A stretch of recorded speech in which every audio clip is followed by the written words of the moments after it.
will hear a man called Tim and a woman called Laura discussing preparations for their holiday. First, you have some time to look at questions 1 to 6.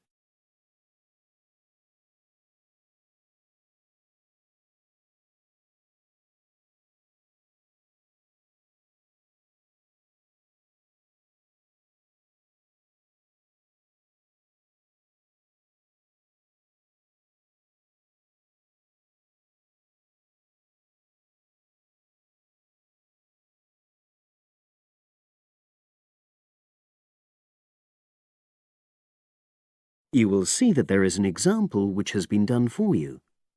On this occasion only, the conversation relating to this will be played first. Our plane tickets arrived this morning. It reminded me how much there is to do before we go. Let's write everything down, shall we, so we don't forget anything? Yes. And last time we went away, we almost forgot to collect our currency from the bank. So let's start with that. Laura says that they should collect their currency, so currency has been written in the space. Now we shall begin. You should answer the questions as you listen, because you will not hear the recording a second time. Listen carefully and answer questions 1 to 6. Our plane tickets arrived this morning. It reminded me how much there is to do before we go. Let's write everything down, shall we, so we don't forget anything? Yes.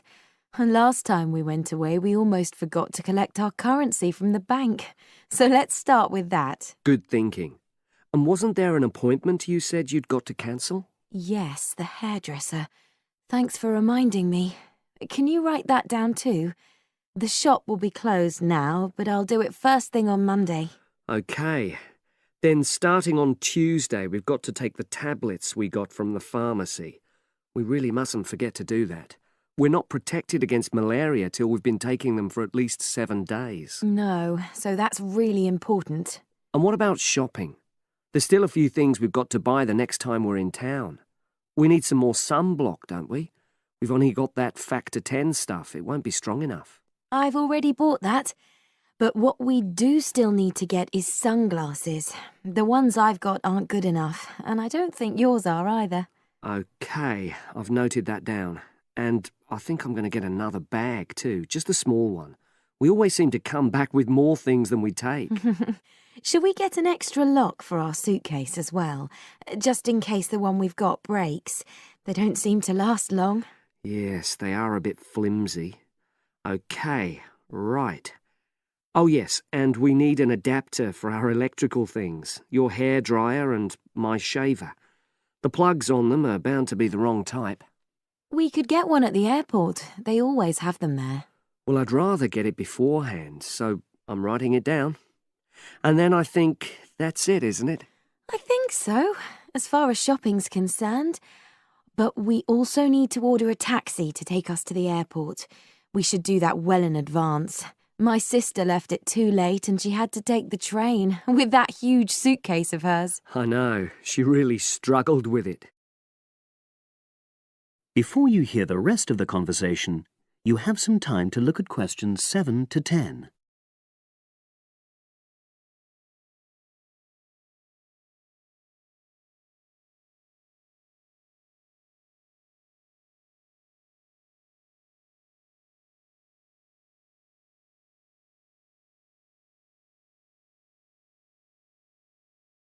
Now listen and answer questions 7 to 10. Now, let's see. Your mother said she'd come in regularly while we're away, so what do we want her to do? I'll write some instructions and we can give them to her tomorrow. Good idea. Well, the cat's the main thing. OK. Feed the cat. We ought to leave her the vet's details as well, just in case there's a problem. Yes. Have you got them handy? Hang on, I'm just looking. Yes, his name's Colin Jeffrey. Is that spelt with a G? Actually, it's Jeffrey. Quite an unusual spelling, isn't it? And his number? 077 594 128. It's a mobile. OK. And you should write down where it is. It's 4 Street, not sure what number, but it's next to the bus stop, isn't it? That's not a very good landmark, but it's on the other side of the road to the church, so I'll tell her that. Let's hope she won't need a vet anyway. Yes. Right, apart from that, there are the plants to water. Ask her to make sure they don't dry out. Oh, yes, and I've already mentioned the problem with the boiler, and your mum said she'd come round to meet the heating engineer and let him in. Yes, it's a lot for her to do, but we really need to get the problem sorted out. And the earliest date I could get an appointment was April the 30th.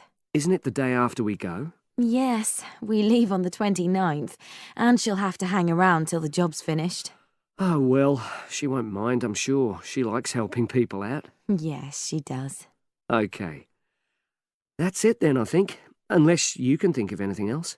Not at the moment. Leave the list there and I'll add to it. That is the end of section 1. You now have half a minute to check your answers.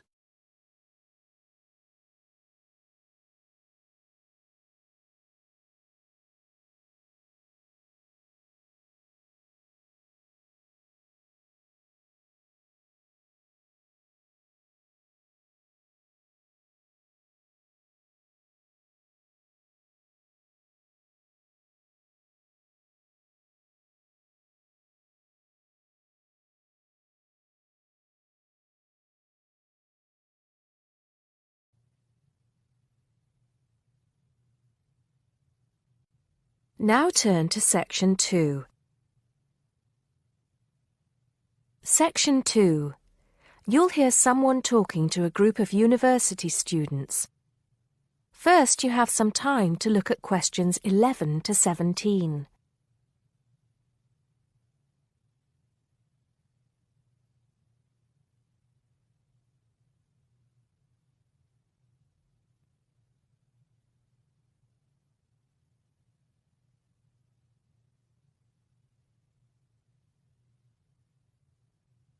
Now listen carefully and answer questions 11 to 17.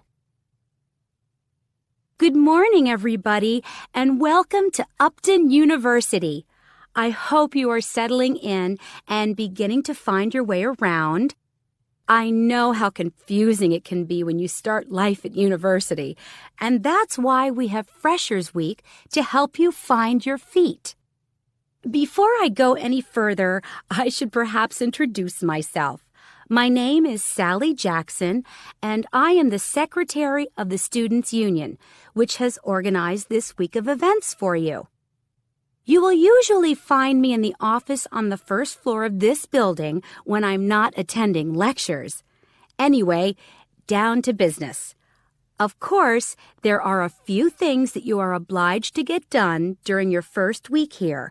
But once you've opened a bank account, if you haven't got one already, seen your director of studies to discuss which courses you are going to take, and signed up with a doctor, there will be plenty of time left to enjoy the events we have arranged for the week.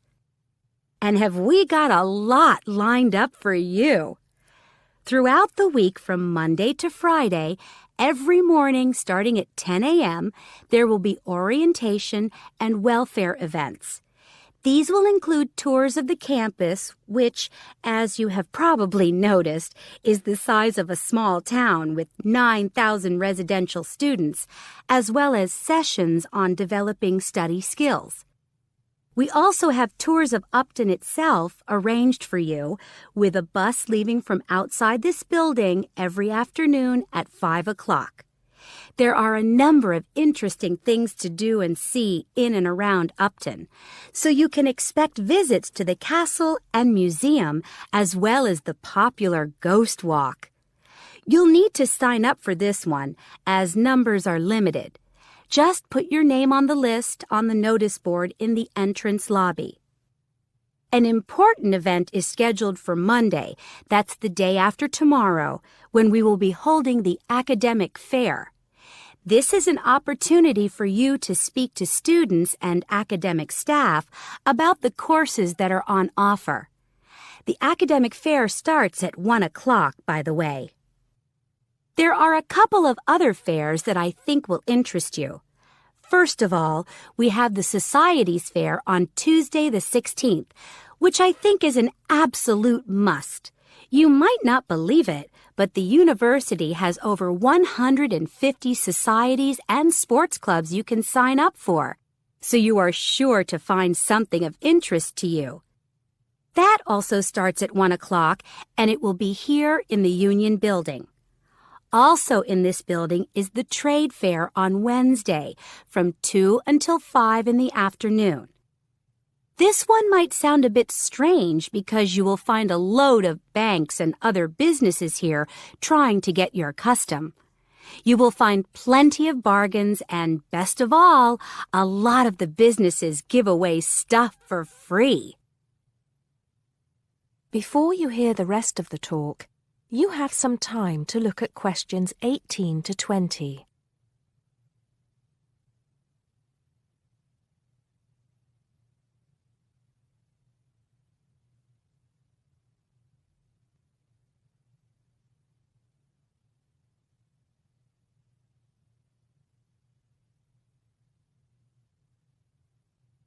Now listen and answer questions 18 to 20. We've also got a great entertainment program lined up for you, starting tonight with our welcoming party. We have a top band lined up for your entertainment, but I'm not allowed to say who they are. All I can say is that I am sure you will not be disappointed. So come along to Blackmore Hall at 9 o'clock this evening to get your university experience off to a flying start. Just one point. I'm afraid this event is limited to freshers only.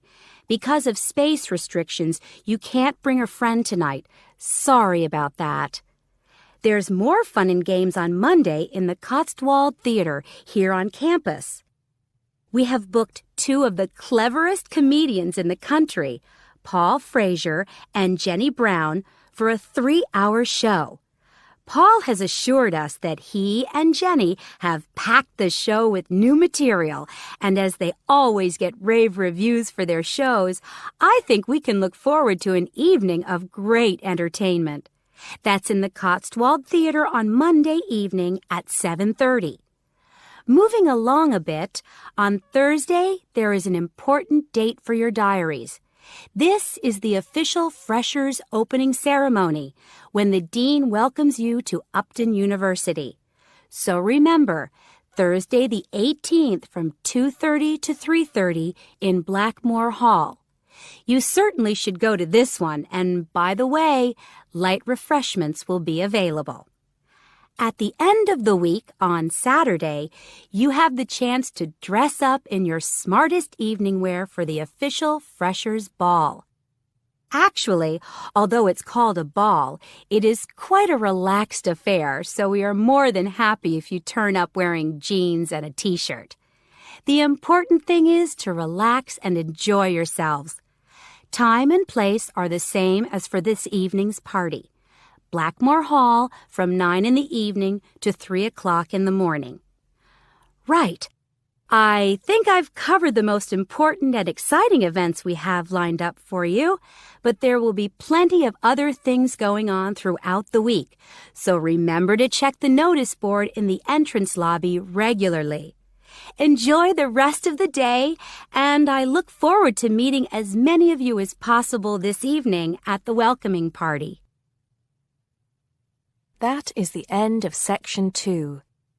You now have half a minute to check your answers.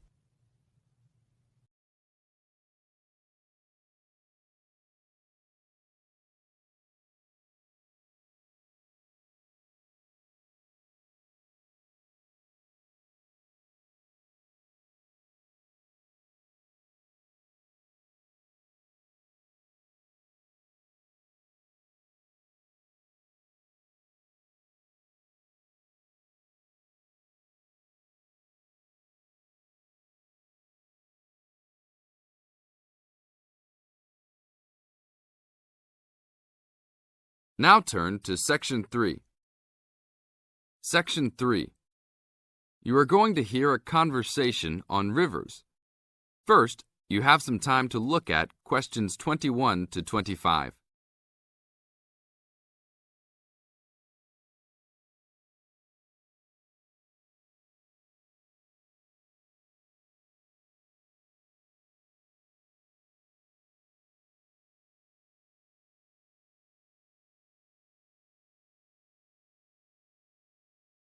Now listen to the tape and answer the questions. Please tell me about the current state of the Amazon. We have increased deforestation, increased human population relating to deforestation, and a role of fire in the Amazon on a scale that's never been seen in history. At the same time, you can see progress in trying to counter that negative trend. How do you see this? We see this in the creation of national parks and indigenous areas, and efforts to fund sustainable development activities for locals. We see both good and the bad, and it's going to be a race to finish. I understand that you started the Minimum Critical Size of Ecosystems project. Could you tell me about it? A number of years ago, it became apparent that those practicing conservationists didn't have the scientific information available to properly design a conservation area. They didn't know how big it had to be, right? People were learning that as forests fragment, the fragments begin to shed species after they become isolated, so they end up becoming poor examples of what they had been. This relates to the size of the fragment. Do people still study this? Yes, there is a rich subfield of conservation biology that looks at the efforts of fragmentation. One of the consequences is a general policy response to set up protected areas that are fairly large, something on the order of 1,000 square kilometres.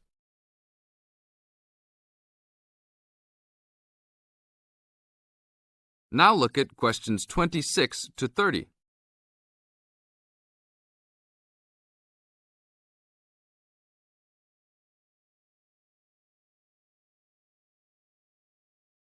As the talk continues, answer questions 26 to 30. Can you talk a little bit more about the forest fragmentation? As habitats are destroyed, they are accompanied by habitat fragmentation. So when 50% of a forest is lost, the remaining 50% being is not one large block, but smaller pieces, which makes the conservation problem even worse than saying that 50% has been lost. And this affects not just forest, but species diversity, correct? In terms of species loss, we can't give you precise numbers about how many species are lost because of these fragmented landscapes, but we're beginning to get close to where we can make that estimation. And so one of the policy responses to all of this, beyond just trying to create large protected areas, is to try and reconnect the fragments. You've been active in many projects studying the Amazon region over the years. Can you tell us about that process of understanding the Amazon? When people first started looking at conservation priorities, there was not much information about the geography of plant and animal species. One of the first clues was an analysis done in 1969. This looked at bird species and found geographic clusters of species which occurred nowhere else. And those are priority areas for conservation. Was this when people began prioritizing refuges? Yes, it was the first time that someone looked basin-wide at priorities, giving priority to so-called refugean areas. Was this when the new trend to use geographic information systems, or a GIS, started? That was in 1990 after we worked out a whole set of biological and conservational priorities and produced a big map using GIS. What are some of the things that GIS does? Well, there are several advantages of using a geographic information system. First, you can continually update the system so that it's now a constantly changing picture. You can actually watch changes. Then you can include large amounts of data, including information about the vectors of development. Roads, railroads, pipelines, hydroelectric projects, etc. And finally, because it is accessible on the internet, it makes this information available to anyone who's interested. This is the end of Section 3. You now have half a minute to check your answers.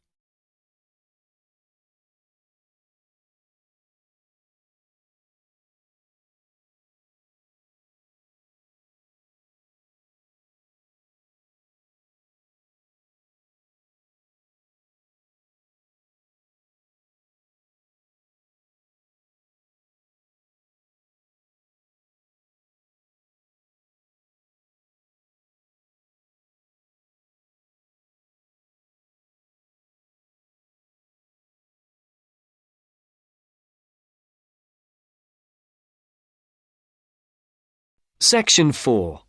You are going to hear a talk on the writer Charles Dickens, given by a university lecturer to a group of students. First, look at questions 31 to 35. Note the example that has been done for you.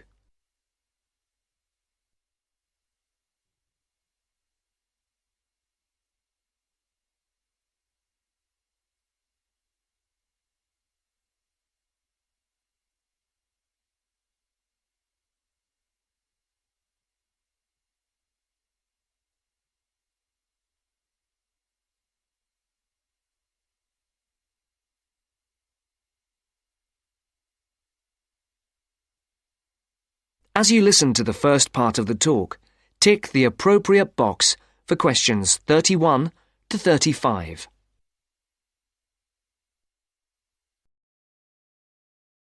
Good morning.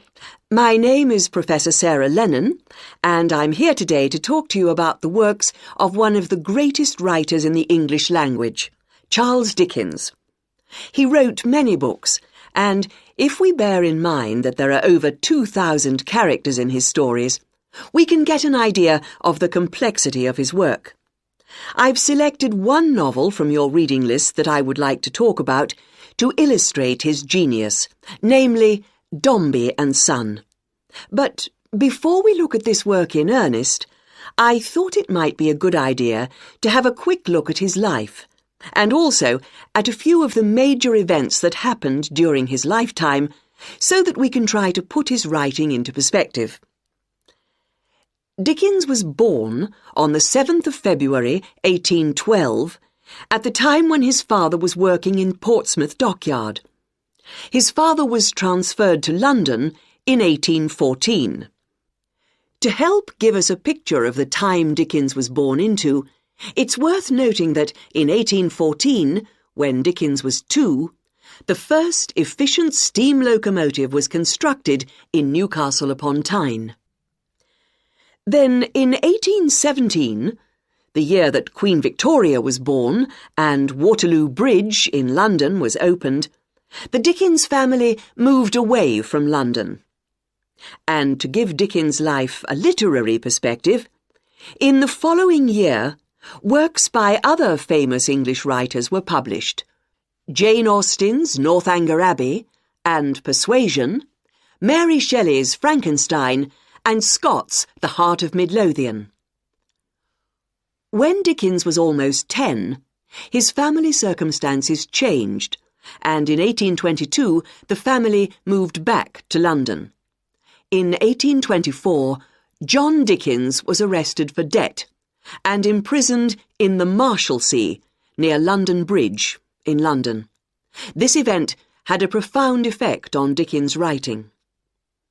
From 1827, Charles Dickens had various jobs as solicitor's clerk, freelance reporter, and newspaper reporter.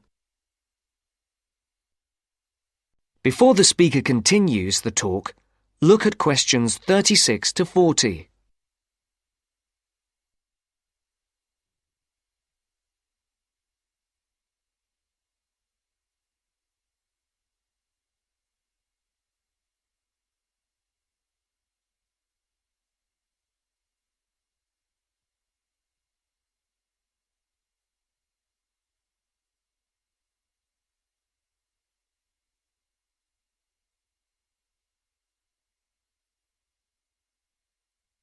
As you listen to the second part of the talk, answer the questions.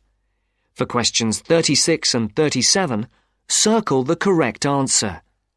For questions 38 to 40, write no more than 3 words or a number for each answer. In December 1833, Dickens had his first story, A Dinner at Poplar Wall, published in the Monthly Magazine. In the same year, the SS Royal William became the first vessel to cross the Atlantic Ocean by steam alone. In 1836, 2 important events happened. Dickens published the first series of Sketches by Boz, and the publishers, Chapman and Hall, suggested his first novel, The Pickwick Papers. In April of the same year, the second major event took place. Dickens married Catherine Hogarth. And in 1837, the year that Queen Victoria became Queen of England and Samuel B. Morse developed telegraph, the novel Oliver Twist began publication in Bentley's Miscellany in 24 monthly instalments. You may not be aware that serialization like this was common in Dickens' time. In the subsequent year, that is, in 1838, the serialization of Nicholas Nickleby started and appeared in 20 instalments. Dickens' novel The Old Curiosity Shop began serialization in 1840. This was the year the first postage stamp, the penny post, was brought in by Rowland Hill, and the year the first bicycle was produced. The next major publication for Dickens was in 1842, when the first part of Martin Chuzzlewit appeared, and in 1848, Dombey and Son was published. Now, do you have any questions before we go on to look at this work in some depth? No?